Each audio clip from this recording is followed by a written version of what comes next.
Beauty is the Beast. Once upon a time, in a faraway land, there was a nefarious but beautiful sorceress named Lucinda. Like many others, Lucinda was extremely jealous of people who were fairer than herself, and was most talented at casting spells which made people ugly. In fact, it was the only spell she knew how to cast. One scorching morning, Lucinda sat on top of the roof with her binoculars, watching the crowds of people in the market below her. Indeed, people nowadays are getting uglier and uglier, Lucinda talked to herself. It is of no fun at all. No one to cast my spell on. Ooh, wait a minute. I think I see someone. In fact, what came into her view was an ugly princess and her pretty maid in the market at the vegetable store. I think I see a pretty person that I can cast my spell on, Lucinda exclaimed in sheer excitement. Suddenly, the princess and the maid turned around and began chatting to the vendor, having their backs to the observing sorceress. Wait! Turn around! The forgetful sorceress, who had forgotten who was the prettier one of the two, exclaimed in frustration. After a while, the impatient Lucinda figured out that the two had no slight inclination of turning around, so she dashed angrily down the roof back to her room. On arriving at her room, the determined sorceress grabbed her smartphone and strode briskly to the balcony where there was better signal and began chanting, "Oh, my erudite smartphone on a stick, tell me who has the fairest profile pic." The smartphone, in response to the frequently asked question from the sorceress, displayed the Facebook page of Princess Arabella, who had just been the object of the spying sorceress. After close examination of the pretty profile picture on the princess's Facebook page, which was in fact a fraud, as her loathsome visage was photoshopped out and replaced by one with a beautiful complexion, the irritated Lucinda screamed in jealousy, "How dare her be prettier than me? I curse Princess Arabella that she'll turn into a hideous beast this very instant." Meanwhile, in the market, Princess Arabella suddenly let out a high-pitched scream and rushed towards the vendor, who, after perceiving the object which the princess was petrified about, also let out a half-yell and dashed behind a counter, in order to put the store between himself and the monster. For indeed, it was a monster that the two were fussing about. To be precise, it was a gorilla in a blue dress holding a small basket. In fact, the princess's maid, Flora, had turned into a beast due to the curse of Lucinda, which had somehow gone completely wrong. Flora, who had been quite used to the princess's exaggerated reactions, thought that she simply had something on her face. So she walked calmly towards a wooden barrel filled with water and peered into it. To her utter horror, the hideous face of a gorilla stared back at herself and the clear water, after which she let out a low-pitched scream. "Ah!"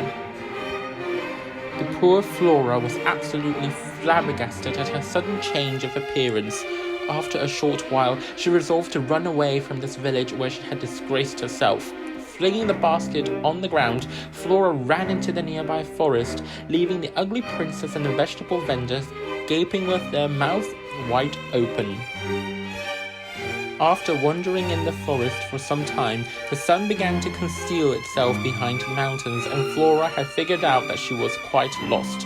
Just at this moment in time, whether by magic or sheer coincidence, one cannot tell, Flora perceived a small cottage behind some trees. Flora knocked on the wooden door of the cottage, which after having performed the action, she instantly began to regret it. "Now that I'm a beast who will be able to accept me and be kind to me," Flora pondered, "I should have just stayed in the confinements of the trees in the forest and never come out again until I die." At this moment, she heard footsteps coming and a feminine voice murmuring, "Who could it be at this time?" The poor Flora suddenly felt extremely agitated, and as the footsteps approached the door, she decided to hide behind it, so she wouldn't be seen. At first, when an old lady opened the door of the cottage, she perceived no one standing outside the door. It must have been the wind, she muttered to herself as she began to close the door slowly. Suddenly, she perceived the large dress of Flora. "Who's there, hiding behind the door?" the old lady scolded sternly. "Come out now, it's not funny, I can see you." "Oh, great, just what I needed," Flora thought to herself. "I have angered the old lady before even meeting her, and now I stand no chance at all, whether in my current appearance or not, to ask her for a lodging tonight." Flora then reluctantly stepped out from the concealment of the wooden door, half expecting to hear a scream of the old lady as she uttered a hello shyly.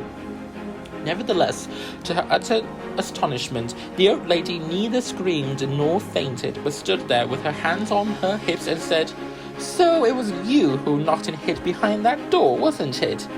To which Flora apologized sincerely. "Well, never mind that. What do you want at this time of the day?" the old lady inquired. After Flora, who had already prepared herself for a refusal, had explained the cause of her knocking on the door, to her amazement, the old lady said, "Well, I don't mind you staying here for a night or two. However, I'm not the boss around here. I have to ask my master before I can give you a reply." At this very instant, Flora heard a sound of metal and an ugly figure of a man wearing a helmet who appeared at the doorway. "What's all this noise about?" demanded the man.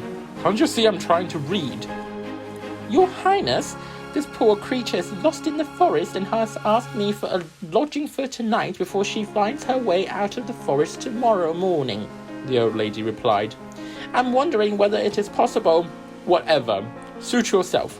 She can stay here as long as she likes, so long as she helps you with the housework. Indeed, you have gone quite old these days to manage by yourself. Just don't bother me with my reading." The haughty and ugly man replied as he strode, with the armor making a din, back into the house. Well, as Prince Benjamin had consented, you can stay here if you like," the old lady said to Flora. "My name is Diana, and I'll show you around the house." As they entered into the cottage, Flora soon found out that there was nothing Diana could really show her to, as the cottage was extremely tiny with minimal furniture and could hardly fit 2 people, let alone 2 and a monster. "I'm afraid you'll have to sleep on the floor for tonight," Diana said, "as we are quite short for beds." After replying that she didn't mind at all, Flora introduced herself, and after making sure the ugly man wasn't looking, inquired in a whisper, "Diana, did you say that he is a prince?" "Yes, indeed, I did. Pray, do not inquire me about his past, as I'm oblivious of it, just like you," Diana responded with a whisper.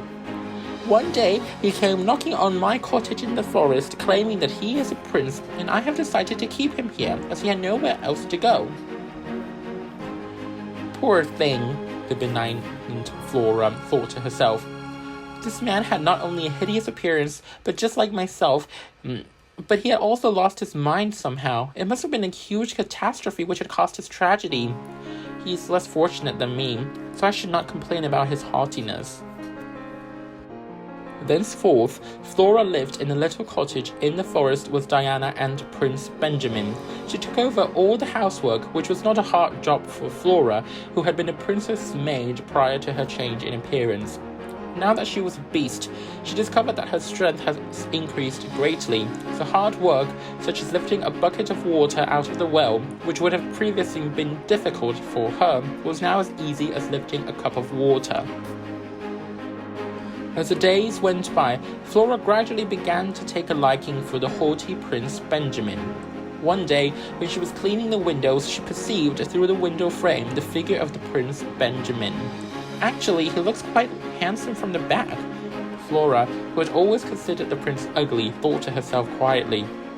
Suddenly, she could hear her heart thumping in her chest like a stampede of buffaloes, and it was as if there were butterflies inside her stomach. "What is this feeling?" Flora thought.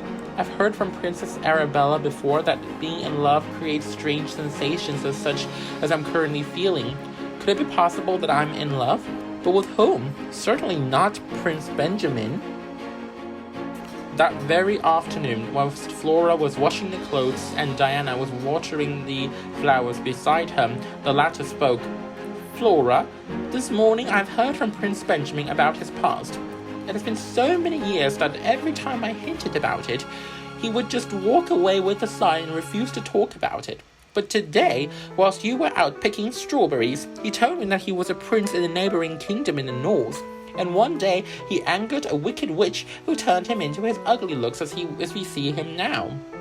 His father, hence the king, who was persuaded by one of his kinsmen that he should feel ashamed of having such an ugly son, banished him into the forest so he could be eaten alive by wolves. He wandered into the forest, encountered my little cottage, and thenceforth lived here with me. It's such a tragic story that Diana didn't have time to finish when Flora, with tears of pity rolling down her cheeks, dashed into the cottage, pulled Prince Benjamin up from his seat behind his desk and gave him such a tight hug that would have suffocated him if Flora hadn't quickly realized her own strength. The tears rolled onto the hair of the prince, and suddenly the usually calm Diana screamed, "Ah!" Flora, after wiping the tears away from her eyes, perceived the cause of Diana's action, also let out a small scream herself. In fact, she perceived the appearance of Prince Benjamin had suddenly changed. Instead of being ugly, he was now a handsome prince. In reality, it was the tears of true love which had trickled from Flora's face onto the prince's hair which had broken the sinister spell of the wicked witch. Without warning, to Flora's utter astonishment, Prince Benjamin kneeled down in front of her and said, "My dear Flora, I have been hesitating these days on how to tell you this, but from the moment I set my eyes upon you, my life had changed completely. I was no longer the wretched prince who was banished by my own father. Instead, I'm a happy man who is in love. I had been reluctant in my proposal as I feel unworthy of having you with my ugly appearance. Only now that my looks have returned to me, do I feel worthy of your love. Pray, do not be indifferent to my sentiments. Flora, will you marry me?" Flora, speechless from the abrupt proposal of the prince, did not know how to react. 1,000 thoughts appeared in her head all at the same time. Is this real? Has he gone mad? Is he mocking me? What am I supposed to do? I know I love him, but now that his good looks had returned to him, I'm sensible of being completely unworthy of him, Flora concluded. Flora, who was shocked by the abrupt proposal of the prince, suddenly exclaimed, "I'm very sorry. I cannot help but to decline your generous compliments because Before the poor girl could finish her sentence, she was overcome by a violent fit of tears, but in order to hide them, she covered her face with her huge hands and rushed outside. On arriving outside, she perceived the well which she got the water from every day, and she ran and stood beside it, the cool waters of which made a huge contrast with the scorching day. It was as if the waters in the well were welcoming Flora into their embrace. A sudden thought of jumping in to end her life occurred to her. I will end my pitiful life in this lovely day, whilst remembering the voice and appearance of the generous and handsome prince. Just when Flora was about to jump in, she discovered that the well was too small for her to fit in. Without warning, someone grabbed her hand from behind. The girl turned around to see the anxious face of Diana, who had been like a mother to her during her stay. "What do you think you're doing?" Diana cried. "No, don't stop me. I cannot live in this harsh world anymore," Flora pleaded as she tried to wrench herself free from the firm grasp of the elderly lady. When they were struggling between themselves, suddenly Diana let out a scream and exclaimed as she pointed to a mark on Flora's arm. "Is this a birthmark on your arm?" I don't know." Flora was shocked by the sudden outcry from the usually calm Diana. "I had it for as long as I can remember." "Did you say that you came from the neighboring South Kingdom? And did you say that you were 18 years old?" Diana inquired eagerly, and after Flora replied in the affirmative and confirmed that her 18th birthday was in fact that particular day, tears started flowing down Diana's cheeks while she exclaimed, My Arabella, my very own daughter, I have finally found you. After so many years, I can finally see me own daughter." On perceiving the bewildered face of Flora, Diana proceeded, "In fact, I am Queen Diana from the South Kingdom. 18 years ago, when I gave birth to you, a fairy made a prophecy that you were cursed and on your 18th birthday you will die. Only after my eager inquiry did she reluctantly say that the only way to stop this was for me to leave your side until your 18th birthday. Therefore, I have decided to move out of the palace into the forest where I built this little cottage where we have been living for the past few months. However, it seems that destiny had meant for us to meet anyways before your 18th birthday. Furthermore, it seems that destiny is irreversible when you were about to jump into that well. You have told me that somehow you have turned into this beast. Fortunately, your current form has saved you. As if it wasn't for your being so big that you can't fit in the well, you would have died already." "Diana, you must have been mistaken somehow." Flora, who could finally find her voice after the shock, said, "I'm not Princess Arabella. In fact, I'm the maid of Princess Arabella." "I mean, there must be some mistake. This cannot be right."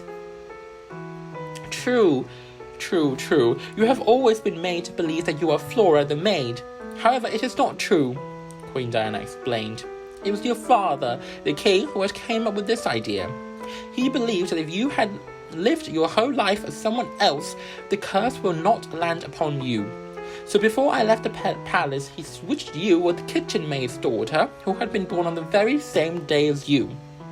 This was why Lucinda's spell had appeared to have gone wrong, because in fact, Flora is the real Princess Arabella." But mother," Flora exclaimed with tears flowing from her eyes, "now that I have been turned into a beast, you'll never be able to see my real appearance anymore." Queen Diana replied by giving Flora such a tight hug that the latter could hardly breathe, and said, "It doesn't matter how you look, silly girl, you'll always be my very own dear daughter." When Prince Benjamin rushed out of the house after some time, he saw Diana hugging a teenage girl in a dress. "Diana, who is that?" he inquired. Only then did Flora and Diana notice that the previous form of the former had returned to herself because her mother's tears of maternal love had broken Lucinda's wicked spell. Flora touched her smooth face just to make sure while she cried in ecstasy, after which she gave her mother another hug. After the situation had been explained to the bewildered prince, the latter made another formal proposal to Flora, of which Flora, having had her good looks returned to her, gladly agreed. Queen Diana looked on that happy couple holding hands behind which the sun was slowly setting. The following morning, Prince Benjamin, Princess Flora, who has decided to continue using her former name, and Queen Diana returned to the South Kingdom, where the two held their grand wedding in a luxurious palace, which was buzzing with activity and jubilant atmosphere. Everyone in the kingdom was extremely happy and grateful.